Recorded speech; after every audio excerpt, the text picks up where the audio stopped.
Stuart Cameron talks rugby, and this week with Deke Armstrong. Now, Deke, of course, was Hawick coach up until very recently, but congratulations are now in order because he's going to be taking over the reins at Biggar, because Gary Parker, who was the Biggar coach, is leaving shortly to emigrate to Australia. So congratulations, first of all. Did you think you're going to be getting back into coaching so quick? No, I didn't actually. I was quite enjoying taking the time out. I was been watched most of the Hawick games, and I was quite enjoying it, watching it, looking from a different point of view. And I'd been to a couple of YM games, and it was good. And then just been trying to get fit myself, so it's been good. But this opportunity came up at Biggar, and I've got a good affiliation with Biggar. And I thought, well, I kind of left unfinished business the last time I was there, and I decided to take the opportunity to go back. Now, of course, Gary Parker, I mentioned, is emigrating to Australia, and that sort of came out of the blue for everybody. Yeah, it did come out of the blue, especially for Biggar and thing. I think it's too good an opportunity for Gary to turn down, going by what he's saying, and all the best to him, because he's a really good bloke and a good coach, and I'm sure he'll do really well when he emigrates to Australia. Now, Biggar, of course, won at Stuart's Melville on Saturday, and I think they're the first team, who have actually done that this season. I know they've been beaten by Watsonians, I think, a couple of times, but at Mireside. But this was the first time that a team has actually gone to Inverleith and won. Selkirk ran them close a couple of weeks ago, but Biggar actually achieved it. Yeah, I mean, obviously it was my first game really when coaching. I was at the Jed game a couple of weeks ago. Just coincidence, went up and watched them, and played really well against Jed. But on Saturday I was really impressed with them, their commitment. They played really, really well against a good Stu Mill side. He was very quick in the backs. But we just didn't let them settle. Started well, and as I said, I was really impressed with how they performed, and hopefully they can build on that in the second half of the season when we're in this playoff thing. Now, Biggar, of course, started the season like a lot of the teams, a little bit hit and miss, but they've had some good results under their belt. They beat Kelso by a huge margin up at Hartree Mill, and obviously showing that there are no mugs at all on the road. I would imagine, Biggar looking towards the second half of the season with a great deal of relish. Yeah, they are. I mean, Gary's done a lot of hard work, and he's got a good structure there, and they're playing well, and I'm just trying to kind of work alongside him till January, till he goes, and try and take on board the way he's been working them. And I've just basically to carry it on to the end of the season, then we'll probably sit down and speak then and see if I'm going to carry on, or if they want me to carry on, or blah, blah, blah. But there's no pressure or nothing. It's good to be back. As I say, they look a good bunch to work with. I've only done a bit with the forwards on Thursday, done a bit on Saturday, and obviously it's basically Gary's team, and Gary's got their game plan in shape, so it's basically just we're not going to change much really. I'll take a bit on board that I've learned at Hawick and try and put it across, but the hard work's been done really, so it's just a case of keeping them going to the end of the season, and we're looking forward to the second half of the season. As I say, they've been blowing hot or cold, but the way they played on Saturday, if they could play like that, I wouldn't have feared anyone anyway. Now, it's interesting hearing you mention the word pressure, or should I say no pressure, in that one, because at the Hawick job, there was plenty of pressure, wasn't there? It's plenty of pressure. It was my hometown, and I live here, and it got a lot of pressure in the end, and I basically wanted to get out because it wasn't becoming enjoyable, and it wasn't becoming enjoyable me, the way I was reacting to the boys, and just something wasn't right, and I just decided it's time for a change and give them a chance to hopefully stay in Prem 1, because I'm a Hawick supporter at the end of the day, and I want them to stay up, and I want them to do well and be the first result to look for.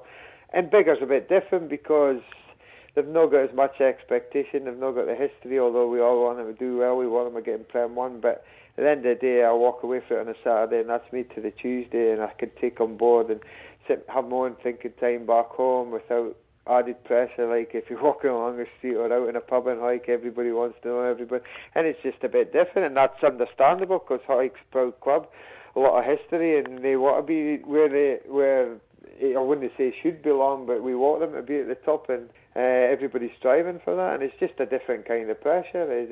I enjoy Biggar, I enjoy travelling up there, I enjoy the people up there. They're very friendly and very welcoming, a very friendly club. But as I say, I'm a Hawick man through and through, and I want them to do the best I can. Well, I saw Hawick on Saturday playing at Kelso, and I met Alistair Pow and a few of the officials at Hawick, and one thing that came across quite clearly was that you were spoken about in a very positive way. I mean, I left on good terms. There was no animosity.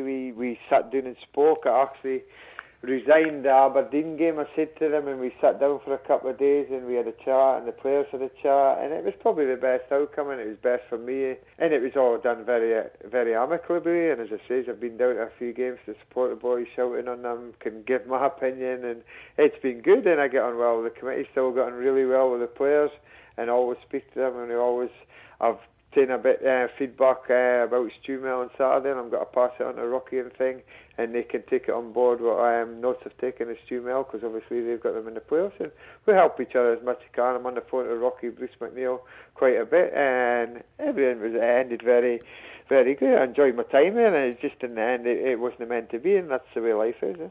Well, I spoke to Phil Leck, obviously, last week, who's taken over at the reins, and we all wish him, obviously, the best of luck with that. And it was interesting as well hearing his perception of Hawick this season. I mean, obviously, we know the 11 losses and the one draw was obviously not good enough, but there were a lot of the games, particularly against Ayr, particularly against Melrose, both of them on the road, and also at home to Gala, where only Gala's excellent defence prevented Hawick from actually getting something out of that game.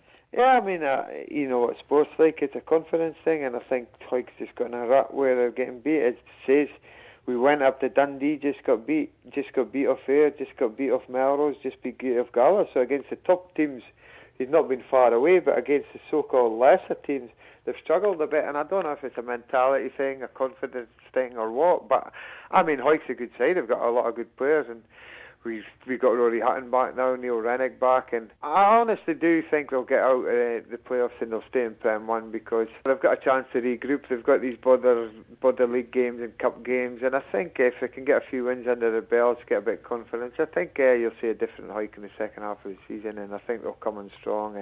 This guy Phil coming in, it can be a good thing and a bad thing. I wish him all the best, but he's bringing in a fresh outlook, and maybe it'll be really good.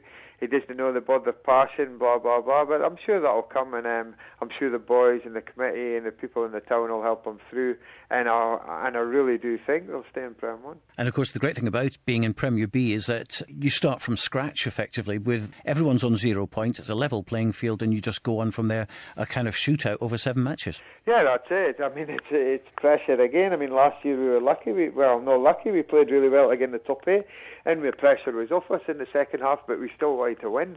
This time it's pressure again, 7 games, but I'm looking at, I mean, Heritage seem to be coming on a bit strong. Glasgow Hawks will be hard to beat at home. I mean, Stu Mill were a good side on Saturday, a lot of pace out wide, but I think Hawick will handle them up front, no problem. Jerry, you do know what you've got to get. A Borders derby, it's got to be tough. Edinburgh Accies have already beat Hawick, but I'm not sure Hawick played great that day. I just think when it comes to this, Hawick will really, really raise their game. I think the crowd will get behind them. I think the people will get behind them. If they start off really well and get 1 or 2 wins on the board, I think they'll be comfortable and stay up. Well, as you know, I'm a big rugby fan, a big local Borders fan as well, but there's a couple of jobs that I would never want to do. One would be a referee, the other one would be a coach. So why does anyone do that, Deke?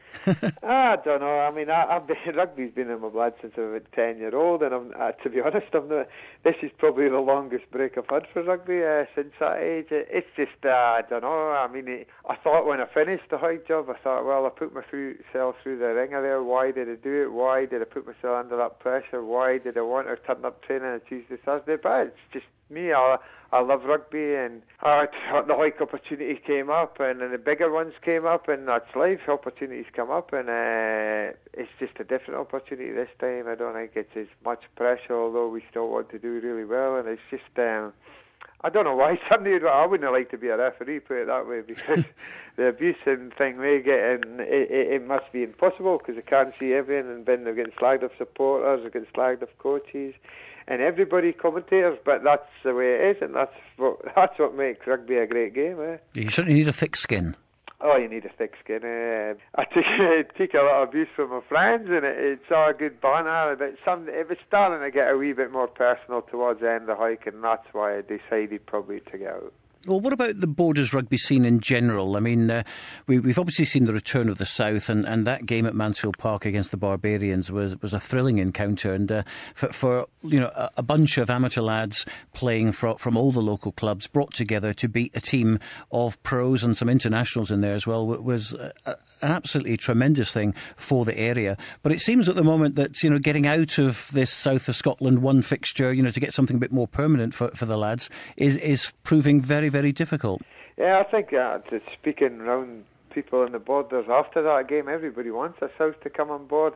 I think the South should be, Craig Chalmers and I might not agree with this, but I think the South should be in the British and Irish Cup, and I think they would do really well. A lot of talent. See, like Fraser Thompson, Fraser Hartness, Bruce McNeil, Lee Miller, the boy for Gala. There are loads of talent in there, and when they came together, they performed tremendous against Barbarians, and we were all proud that they won and the way they played. And I just think there's a future for them, but again, I was at a meeting at the start of the year in Prem 1 clubs, and none of the other districts wanted to take off bar the South, and that's a shame because it used to be great when they all played against each other.